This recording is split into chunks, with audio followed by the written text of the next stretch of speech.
Hello दोस्तों, आप सभी का स्वागत है आपका अपना YouTube channel CK City Centre में। चलिए दोस्तों, बिना देर किए हुए हम इस सेशन को स्टार्ट करते हैं और इस सेशन का आपका पहला सवाल हो जाएगा। पहला सवाल है, सांची के स्तूप का निर्माण किसने करवाया था? सांची का स्तूप का निर्माण किसने करवाया था?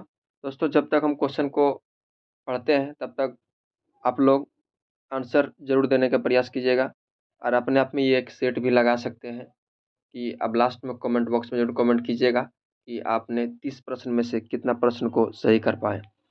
चलिए दोस्तों, इसका सही जवाब जो होगा वो सही जवाब आपका हो जाएगा ऑप्शन नंबर सी, आपका राइट आंसर हो जाएगा। ऑप्शन नंबर सी आपका सही जवाब होगा। अशोक जो है सांची का स्तूप का निर्माण करवाया था। चलिए दोस्तों, हम अगला सवाल की ओर बढ़ते हैं। आपके सामने ये अगला सवाल ये है, कबीर किनके शिष्य थे? कबीर किनके शिष्य थे? आपका जो सही जवाब होगा वो सही जवाब आपका हो जाएगा option number D. Option number D आपका सही जवाब हो जाएगा। इस सवाल का सही जवाब आपका हो जाएगा रामानंद, आपका सही जवाब होगा।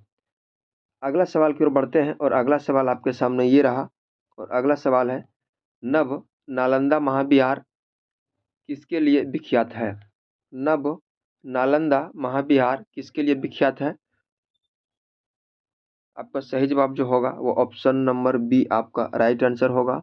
ऑप्शन नंबर बी आपका सही जवाब होगा। पाली अनुसंधान संस्थान के लिए नव नालंदा बिहार प्रसिद्ध है। नव नालंदा बिहार जो है, नव नालंदा बिहार का संबंधित जो है ऑप्शन नंबर 2 से यानी पाली अनुसंधान संस्थान से है। दोस्तों, अब आप लोग कमेंट कीजिए, कमेंट बॉक्स में कमेंट कीजिए कि महावीर का जन्म स्थान कहाँ है। महावीर का जन्म स्थान कहाँ है, ये आप लोग कमेंट जरूर कीजिए। अगला सवाल आपके सामने यह है, भारत छोड़ो आंदोलन का नेतृत्व किसने किया? Option number option number option number 2 यहाँ दोस्त है और 2 नीचे है। चलिए, हम पहला ऑप्शन आपका होगा डॉक्टर भीमराव अंबेडकर, दूसरा जवाहरलाल नेहरू और आगे जो ऑप्शन है वो आपको हम दिखा देते हैं, एक महात्मा गांधी जी ने और वल्लभ भाई पटेल ने। आपका सही जवाब जो होगा वो आपका सही जवाब जो होगा वो सही जवाब आपका क्या होगा? Option number C. Option number C, Mahatma Gandhi. Mahatma Gandhi आपका सही जवाब होगा। अगला सवाल ये रहा, हड़प्पा में किस स्थान में जलाशय के प्रमाण मिले हैं? हड़प्पा सभ्यता में जलाशय का प्रमाण कहाँ से मिला है, आप लोग ये बताइए। ऑप्शन ऑप्शन आपके सामने है। ऑप्शन आपके सामने ये 4 ऑप्शन है, आप 4 में से बताइए हड़प्पा का यानी जलाशय का प्रमाण यानी कहाँ से मिला है। आपका सही जवाब जो होगा वो Dholavira, Dholavira option number B आपका सही जवाब होगा। चलिए, हम छठा सवाल की ओर बढ़ते हैं। छठा सवाल ये है, छठा सवाल ये है, बांग्लादेश के स्वतंत्र राष्ट्र कब बना? बांग्लादेश से स्वतंत्र राष्ट्र कब बना? आपका सही जवाब जो होगा 1971। आपका राइट आंसर होगा 1971, आपका right answer option number D हो जाएगा। अगला सवाल हम बढ़ते हैं, यूरोपीय संघ का स्थापना कब हुआ था? यानी यूरोपीय संघ का स्थापना कब हुई? ऑप्शन आपके सामने ये है, ऑप्शन आपके सामने ये है। थोड़ा हम वेट कर लेते हैं आप लोग का आंसर का, क्योंकि आपको आंसर देने का भी हम मौका देते हैं कि आप लोग आंसर जरूर कीजिए, आंसर क्या होगा।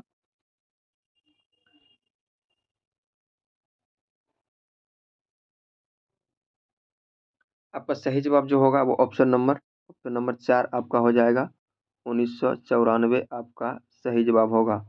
1994 आपका राइट आंसर होगा। अगला सवाल आपके सामने ये है, कोणार्क किस लिए प्रसिद्ध है? यानी कोणार्क किसके लिए प्रसिद्ध है, आप ये भी बोल सकते हैं। कोणार्क किसके लिए प्रसिद्ध है? कोणार्क किसके लिए प्रसिद्ध है? ये आपका सूर्य मंदिर के लिए कोणार्क प्रसिद्ध है। ऑप्शन नंबर ए जो है आपका सही जवाब होगा। सूर्य मंदिर के लिए प्रसिद्ध है कोणार्क। ये सूर्य मंदिर कहाँ है, यानी सूर्य मंदिर कहाँ है, आप लोग कमेंट बॉक्स में जरूर कमेंट कीजिएगा। सूर्य मंदिर कहाँ है, सूर्य मंदिर कहाँ है, आप लोग कमेंट बॉक्स में जरूर कमेंट कीजिएगा। अगला सवाल की ओर बढ़ते हैं और अगला सवाल आपके सामने ये है, भारत के राष्ट्रीय ध्वज में कितने तिल्लियां होती है? हमें विश्वास है कि आप लोग इस प्रश्न का आंसर तो जरूर सही दीजिएगा, ये हमें विश्वास है। इस प्रश्न का आपका सही जवाब जो होगा ऑप्शन नंबर डी आपका राइट आंसर होगा 24 तिल्लियाँ होती है, 24 तिल्लियाँ होती है। अगला सवाल आपके सामने ये है, भारत का राष्ट्रीय वृक्ष क्या है?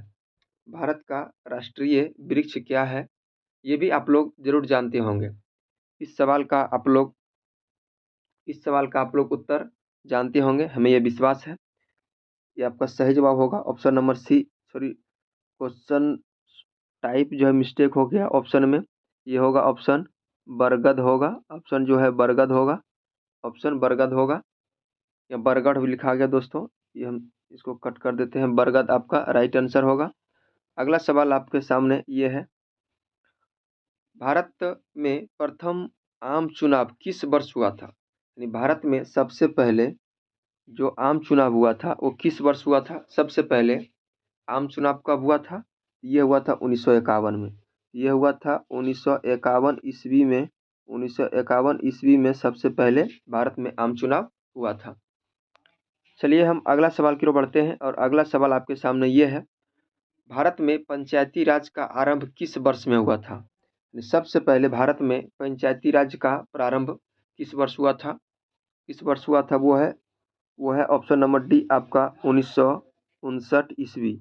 1959 ईस्वी में 1959 ईस्वी में आपका भारत में पंचायती राज का आरंभ हुआ था। इस प्रश्न का सही जवाब डी हो जाएगा। अगला सवाल आपके सामने, गरीबी हटाओ का नारा किसने दिया था? गरीबी हटाओ का नारा किसने दिया था? यानी भारत के किस भूतपूर्व प्रधानमंत्री ने दिया था? आप लोग दोस्तों कमेंट बॉक्स में इसको कमेंट कीजिए, इसका आंसर क्या होगा हम बता ही देंगे, थोड़ा वेट कर लेते हैं आपका आंसर का। हम आपका सही जवाब जो होगा ऑप्शन नंबर सी आपका सही जवाब होगा। इंदिरा गांधी ने गरीबी हटाओ का नारा दिए थे। अगला सवाल आपके सामने ये है, उपराष्ट्रपति किस सदन का पदेन सभापति होता है? उपराष्ट्रपति उपराष्ट्रपति किस सदन का पदेन सभापति होता है? उपराष्ट्रपति का चर्चा किया गया है दोस्तों, उपराष्ट्रपति का चर्चा किया गया है। ऑप्शन नंबर आपका सही जो होगा वो ऑप्शन नंबर बी आपका होगा।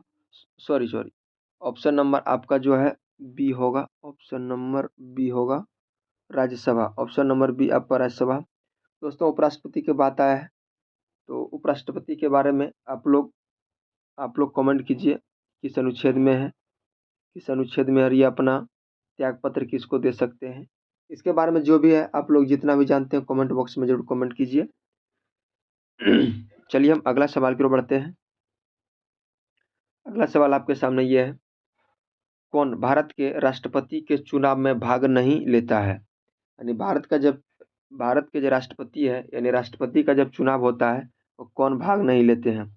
राष्ट्रपति का चुनाव में कौन भाग नहीं लेते हैं? राष्ट्रपति के चुनाव में कौन भाग नहीं लेते हैं?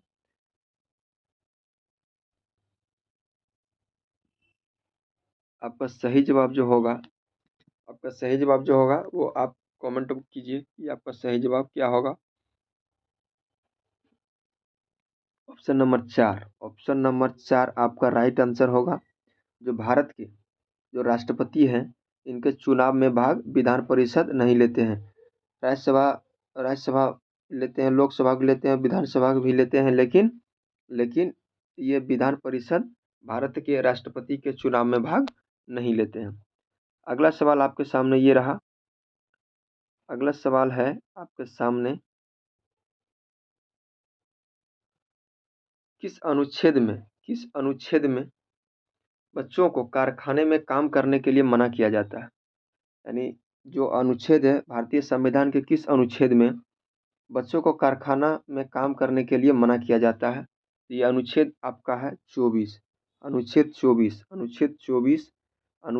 24 के तहत बच्चों को कारखाने में काम करने के लिए मना किया जाता है। बच्चों को कारखाना में काम करने के लिए मना किया जाता है। चलिए दोस्तों हम आगे अगला सवाल की ओर बढ़ते हैं। अगला सवाल आपके सामने ये रहा अगला सवाल, कौन भारत के राष्ट्रपति के विरुद्ध महाभियोग में कार्यवाही चला सकते हैं? थोड़ा मिसप्रिंट हो गया, चला सकते हैं। ऑप्शन आपके सामने है, केवल लोकसभा, राज्यसभा, राज्यसभा और कोई भी, यानी कोई भी विधानसभा और संसद के कोई भी सदन। आपका सही जवाब जो होगा वो आपका सही जवाब ऑप्शन नंबर डी होगा। ऑप्शन नंबर डी आपका राइट आंसर होगा। अगला सवाल आपके सामने ये है, भारत में प्रधानमंत्री अपना त्यागपत्र किसे किसे दे सकता है? थोड़ा छूट गया यहाँ पे, किसे दे सकता है, यानी भारत के प्रधानमंत्री जो अपना त्यागपत्र किसे सौंपता है, ये भी कह सकते हैं, ये भी सवाल आपका बन सकता है। आपका सही जवाब होगा वो राष्ट्रपति।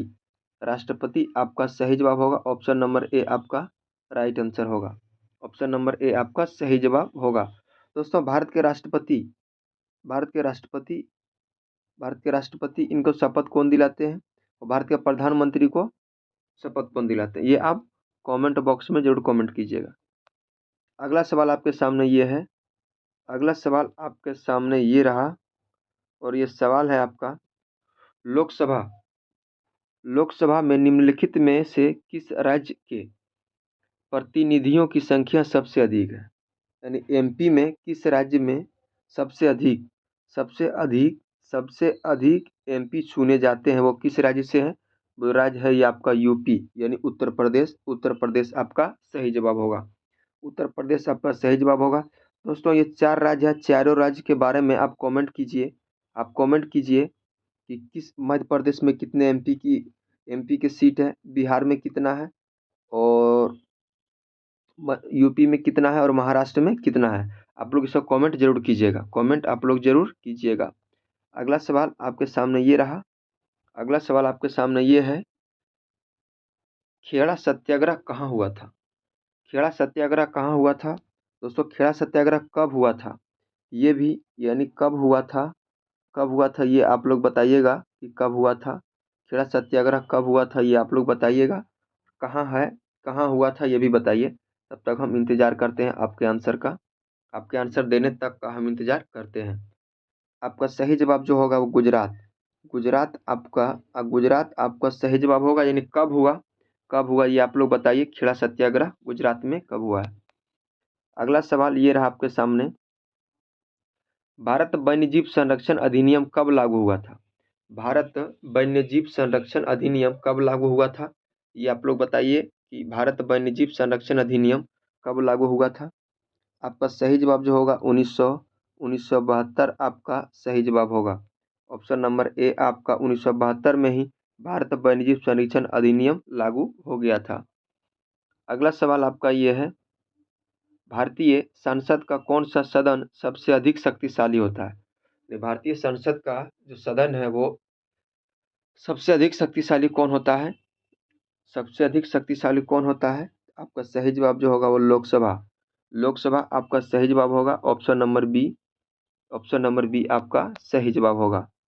अगला सवाल है, काकरापार नाभिकीय ऊर्जा संयंत्र किस राज्य में स्थित है? यानी किस राज्य में स्थित है आपको ये बताना है। काकरापार नाभिकीय संयंत्र ऊर्जा ऊर्जा संयंत्र ये किस राज्य में है, यानी कब कब इसे स्थापित किया गया था, कब इसे स्थापित किया गया था, कब इसे स्थापित किया गया था, ये आप लोग बताइए कब किया गया था। इसका सही जवाब जो होगा वो गुजरात में है। गुजरात में है, गुजरात में है। दोस्तों, उत्तर प्रदेश की बात है तो उत्तर प्रदेश में कौन सा नाभिकीय संयंत्र है, आपको ये भी कमेंट करना है। अगला सवाल आपके सामने है, प्रकाश के विद्युत चुम्बकीय स्वरूप की खोज किसने किया? प्रकाश का विद्युत चुम्बकीय स्वरूप का खोज किसने किया था? ये किसने किया था? आपका सही जवाब जो होगा वो आपका सही जवाब मैक्सवेल हो जाएगा। ऑप्शन नंबर बी, मैक्सवेल साहब ने ही प्रकाश के विद्युत चुम्बकीय स्वरूप का खोज किया था। अगला सवाल ये है आपके सामने, प्रकाश विकिरण की प्रकृति होती है, यानी प्रकाश विकिरण की प्रकृति किसके समान होती है, ये आपको बताना है। आपका सही जवाब जो हो जाएगा वो ऑप्शन नंबर बी होगा, तरंग तरंग एवं कण। कण थोड़ा टाइप मिस्टेक है, कण ये वाला होगा कण। तरंग एवं कण दोनों, तरंग एवं कण दोनों के समान, तरंग एवं कण दोनों के समान प्रकाश के विकिरण की प्रकृति होती है। ऑप्शन नंबर बी आपका सही जवाब होगा। अगला सवाल आपके सामने ये है, पत्ता गोभी खाद्य पदार्थ का संग्रह कहाँ करता है। पत्ता गोभी जो हम लोग खाते हैं, इसे बंधा गोभी के नाम से भी जाने जाते हैं, ये अपना खाद्य पदार्थ कहाँ संग्रहित करता है। यानी फल जो है उसमें, जड़ है उसमें, पत्तियां है उसमें, इनमें से कोई नहीं। आपका सही जवाब जो होगा वो आपको पत्तियां में ऑप्शन नंबर सी। पत्ता गोभी खाद्य पदार्थ का जो संग्रह वो अपना करता है, वो अपना पत्तियां में ही करता है, जड़ में वो नहीं करता या फल में नहीं करते। अगला सवाल आपके सामने ये रहा। अगला सवाल है, पुष्पों का अध्ययन को क्या कहते हैं। पुष्पों का अध्ययन को क्या कहते हैं। पुष्पों का अध्ययन को क्या कहते हैं। फिनोलॉजी आपका सही जवाब होगा। Option number A. Option number A, पुष्पों का अध्ययन को क्या कहते हैं। दोस्तों आप लोग ये नोट कर लीजिएगा, अध्ययन के बारे में जितना भी है वो आपको बिहार पुलिस के एग्जाम में, बिहार पुलिस के एग्जाम में एक ना एक, कम से कम तो एक क्वेश्चन अध्ययन में से रहेगा ही रहेगा। यह अध्ययन, सभी को अध्ययन को एक बार पढ़ लीजिएगा। कोशिश रहेगा दोस्तों कि सब अध्ययन को एक जगह एक बार हम वन लाइनर के रूप में आप सबों को बीच एक वीडियो हम दे देंगे। इसको दोस्तों, ये क्वेश्चन मोस्ट इंपॉर्टेंट क्वेश्चन है, आप इसे स्टार लगा लीजिए, इतना इंपॉर्टेंट क्वेश्चन है। अध्ययन के बारे में जितना भी है इसके बारे में आप लोग एक बार देख लीजिएगा। अगला सवाल आपके सामने ये रहा, गूगल क्या है। जो 4 गो ऑप्शन दिया हुआ निम्नलिखित में से ये गूगल क्या है, आपको ये बताना है। एक वायरस है, ऑपरेटिंग सिस्टम है, एक ब्राउजर है, एक सर्च इंजन है। ये क्या है आप कमेंट बॉक्स में बताइए। गूगल एक क्या है। गूगल तो सबको यूज़ करते होंगे, गूगल के सबके फ़ोन में होंगे, बिना गूगल का फ़ोन है ही नहीं आजकल। आपका सही जवाब जो होगा, आपका सही जवाब होगा गूगल एक सर्च इंजन है। गूगल एक सर्च इंजन है। गूगल एक सर्च इंजन है। गूगल एक, इसका दोस्तों इसका जो है सीईओ कौन है, सीईओ कौन है, ये आप कमेंट बॉक्स में जरूर कमेंट कीजिएगा। अगला सवाल आपके सामने ये है, ईमेल पते के 2 भाग कौन कौन से होते हैं। ईमेल का पता जो है उनका 2 भाग कौन कौन सा होता है, ये आप बताइए। आपका आंसर का हम वेट कर रहे हैं, आपका आंसर क्या होगा। आपका सही जवाब जो होगा वो होगा, आपका सही जवाब ऑप्शन नंबर सी, प्रयोगकर्ताओं का नाम तथा डोमेन नेम आपका सही जवाब हो जाएगा। ऑप्शन नंबर सी आपका राइट आंसर होगा। जो ईमेल के पते का 2 भाग होते हैं, एक प्रयोगकर्ता का नाम, एक यूजर नेम होता है और एक डोमेन नेम होता है।